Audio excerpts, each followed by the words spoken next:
Hello and welcome to FPL Fool. It seems my voice has mysteriously changed today, but it is nice to see your beautiful faces again.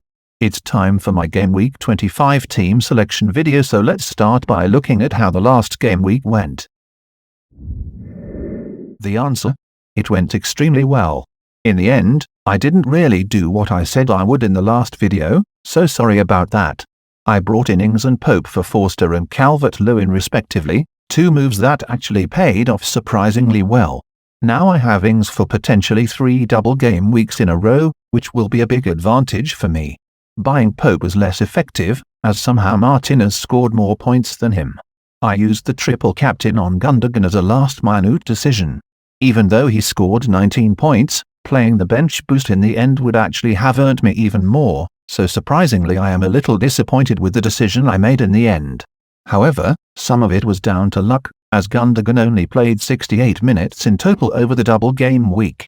He could have scored way more points than he did. But who am I to complain? 119 points is huge, my rank nearly halved, and I am first in all of my mini-leagues now. So let's look at the team for the next game week. In goal, I am starting Pope, who is playing at home against West Brom, the easiest possible fixture in the league.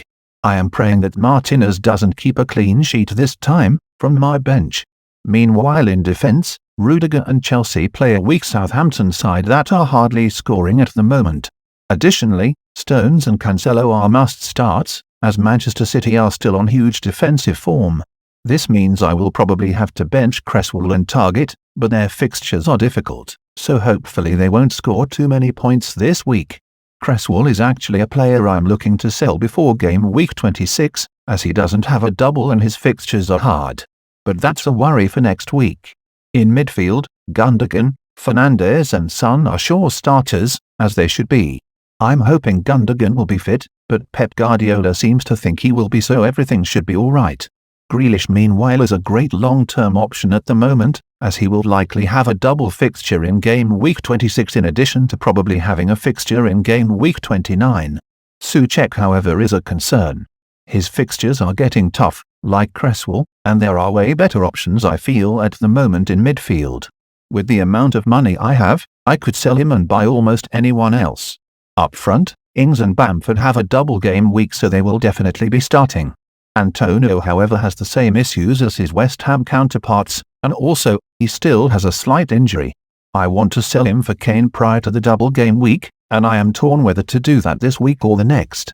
Either way, I'll be selling Cresswell and Antonio before then, which means I'll have to take a hit at some point.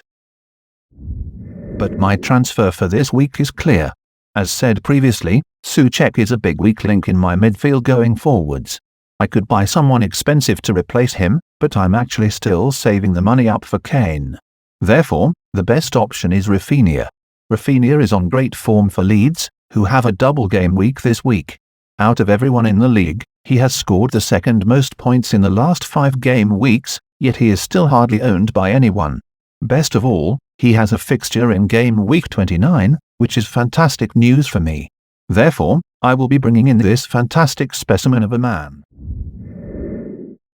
So here is my lineup for next week. I am actually going to be captaining Rafinha instead of Bamford, as I feel he's a big differential option at the moment. Fingers crossed that decision doesn't blow up in my face. What's the odds that he gets injured halfway through the first game? Anyway, thank you for watching this video. I've been FPL Fool, and you've been amazing. See you next week.